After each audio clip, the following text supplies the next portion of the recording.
Hello, my friends, and welcome back. Thank you very much for being with me again today.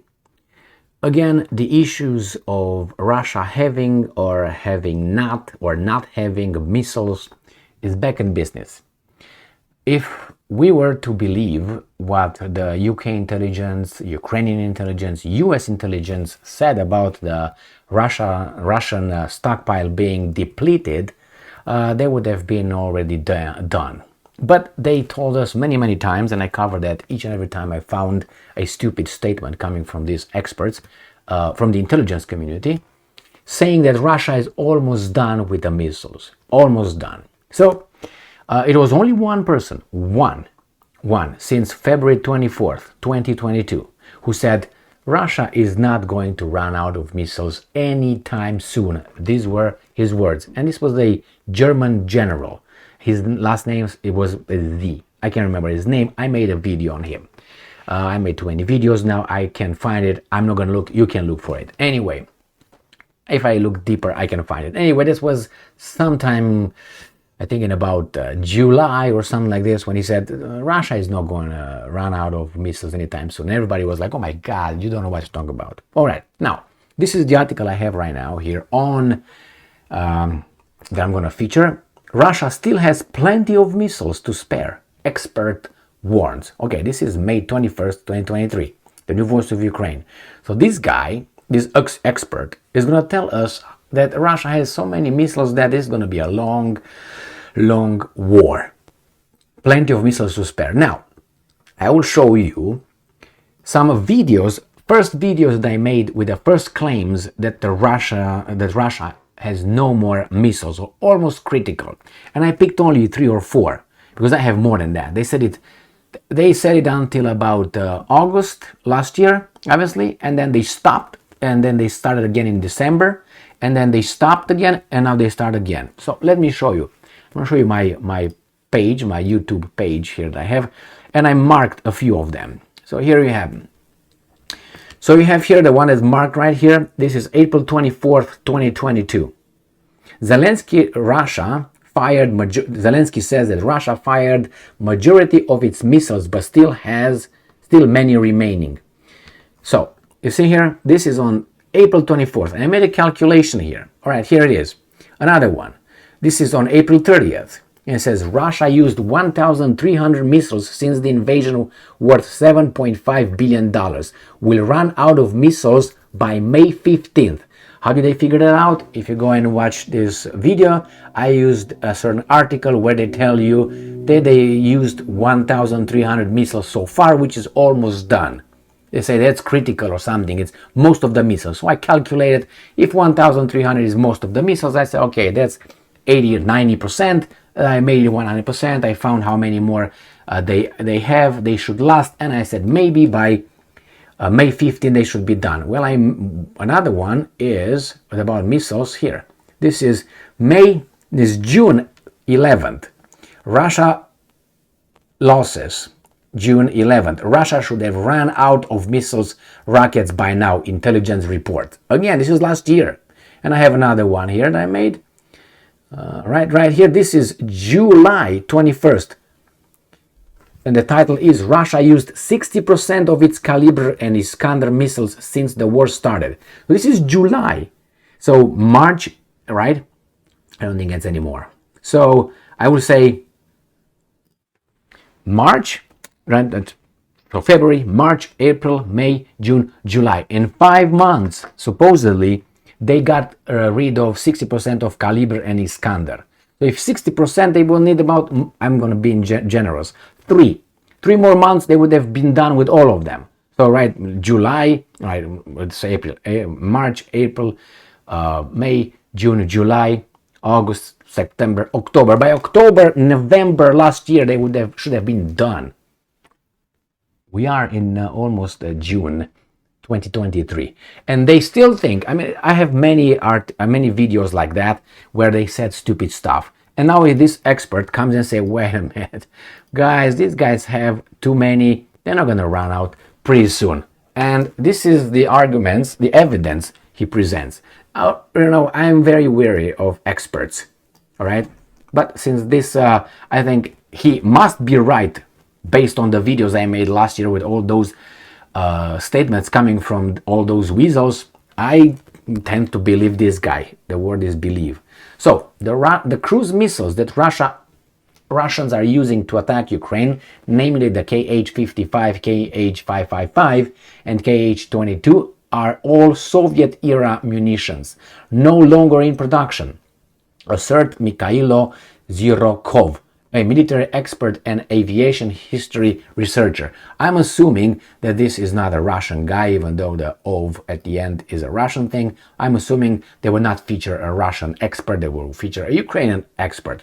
And I'm quoting, currently they, so that means he is Ukrainian because they is the other ones, not us. Currently they have mass production of the Kh-101/Kh-102 caliber cruise missiles, and that's basically it, said Zhirokov.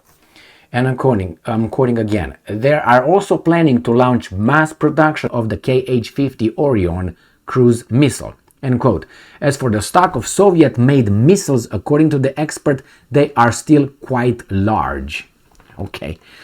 Remember, and I'm quoting, remember in 1999 alone, Ukraine transferred about 600 Kh-55 cruise missiles as a gas debt payment to the Russians, end quote, he emphasized. They didn't have money, but they didn't need gas because they didn't produce shit, so they gave them weapons. He also, that the Soviet Union built, not the Ukrainians. He also mentioned that Russians, I'm guessing, right, because these things were made by the Soviet Union, right? Kh-55, they said right at the beginning, right here. Kh-55. Soviet era ammunition, no longer in production. All right? So let's get with that one. So he also mentioned that Russians are currently trying to independently manufacture Kh-55 missiles using components from decommissioned Soviet equipment. However, these are rather isolated cases and not mass production. Meanwhile, after the collapse of the Soviet Union, Russians have been producing several dozen cruise missiles annually, and this production has become stable after 2008. And I'm quoting again. Now they are working in 3 shifts, adapting electronics to Chinese components and increasing production, says Zhirokov. Why do these guys think that the Russians are so idiots they can't use Russian-made components? And they need someone else. They're idiots or something? Maybe it's easier to use the Chinese components, but don't you want to be self-reliant? Oh yeah, he added that despite the problems with the production of the caliber missiles, the Kh-101s are being assembled stably and in much larger quantities than they were before the full-scale invasion of Ukraine. So they increased the productivity and production. Therefore, considering the already used cruise missiles, I would not now talk about a total stock of about 1,500 missiles. The expert concludes, suggesting that it is too early to say that the Russian army is nearly the depletion of its missile arsenal. Moreover, there is still an untouched reserve, perhaps 10 to 20% of missiles, which the Russians keep in stockpiles in case of a conflict with NATO, which they constantly talk about, noted this guy. So they say at least 1,500 missiles. Well, if I go back to here, remember when it was that little article here that I made, video that I made with 1,500, where was that? Let me see. I think it was at the beginning. And it says right here, it says Russia used 1,300 missiles since the invasion. So that was in April 30th. So that means in March and April, in 2 months, they used 3,000 missiles, according to these guys. So if I go back to these guys, that means that again, in 2 months, or let's say 3 months at the most, these things will be done. So again, I think these guys are just talking smack. I don't think they're honest with themselves. I don't think they know. Let's put it this way. I don't think they know. And if they know, they can't just say we're doomed. These guys can fight forever. If you say that, what are you going to do?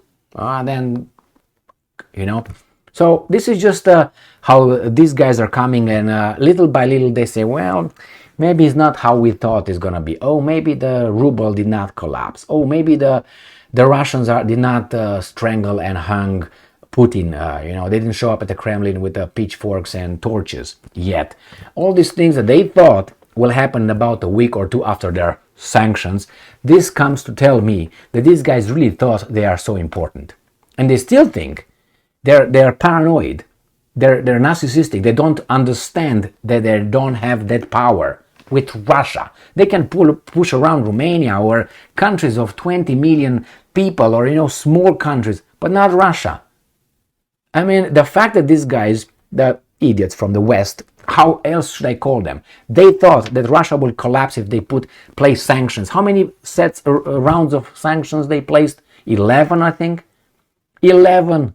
And these guys are still standing, as whatever Elton John's song is, I'm still standing. So these are still there. And they keep trying to push with sanctions. And they hurt themselves more than the Russians, or in the same time. And what happens? But the assessment of these economists and these experts, Russia will collapse. We're just going to put sanctions, we're going to sanction, and we're going to... Yes, and what happened? Not even that. Not even that. So what would you do? So right now these guys are caught in something that they can't let go. Because letting go meaning discuss with a person that they called a criminal and all this and all that. Remember, they called Assad a criminal as well. And look what happens with Assad and the Middle East. And not only. Only United States and Great Britain are like, we're not going to recognize the war criminal. Because you can't let it go. Because you think that you are the most important, the rulers of this planet. And you don't like what's going on in Russia. And I knew that's what's going to happen. And you have China as well. You have India, you have South Africa, you have Brazil, and you have many, many other countries that are not under these guys' control. And they keep going, they keep going. How far? How far? How are you going to go with this? As long as it takes. To do what? To kill all the Ukrainians? They already said yes. Now that's stupid. Or destroy our lives in the meantime and our children's lives and so on, and become what? The slaves of the international banking system? Or what's going on? We already are like robots, working all day, keeping our mouth shut as much as possible, and doing how much these guys, and they keep pushing us, taking liberties and freedoms away, and pushing their garbage on us, to destroy our, the fabric of our society and bring, I don't know. Anyway, so what are they going to change? Nothing. But they're still doing the same thing. The definition of insanity, someone said, remember that one? Is doing the same thing and expecting over and over again and expecting a different result. That's stupid. It's like, I want to build a house, and you start walking. Man, that house is not building. What should I do, man? That house is not building. If I keep walking, the house will build. I will build it. You're in the wrong business, my man. Maybe you can travel some land, cover some, distances, but the house is going to be still flat. This is other people right here. And they have a lot of supporters, by the way. Thank you very much for being with me again today. So, their arsenal is not going to end pretty soon. What are we going to do? They're going to kill themselves over there, one another, pum, pum, pum. And our lives, standards of living, going to decrease. They already asked us not to use this too much, not eat too much, not use the car too much. And they don't have to tell us this. They're just going to hike the prices. Like, they don't have to take our guns away. It's going to cost to buy a bullet $1,000. They're going to make it that way. What are you going to do? Buy a bullet? So you're going to have your gun, but you're not going to have bullets. You can stick it in your ass. Click, click, nothing there. You know what I mean? So that's a way to do everything. If they want to take our properties, they just hike the property taxes. And we can't pay it, and we have to sell it to whom? Not sell it, leave it and give it to whom? To the banks. So they took our houses in a second, if they want. That's how the kings did in the past. Do you know history? If you know, that's exactly how they did. I want your property, hike your property taxes, you have to sell it to me. And then you become my slave or serf on my territory, on your land, former land. Jesus Christ. The same with, look at what's happening with the electric cars. They give $7,000, I read an article, a $7,000 tax credit or tax cut if you buy an electric car. $7,000. What does that mean? That if I buy a combustion engine car, I'm not going to get the perks, but by the government given. So the government actually tells me, you're going to buy that one and we're going to the other guys around. So, and you say, well, these are better than this one. Why? Because the government is going to give you tax, the $7,000 per battery car operated. I'm going to buy that one, right? And then it's going, oh, we see, a lot of people want to buy electric cars. See, we knew it. No, we didn't know it. Because they made you, they gave you the incentive. That's not a fair competition, is it? The same with the bullets and all that. Psst. Anyway, they can run businesses of bullets out if they want tomorrow. Thank you very much for being with me again today. Stay strong, stay smart, look for the truth, and be just.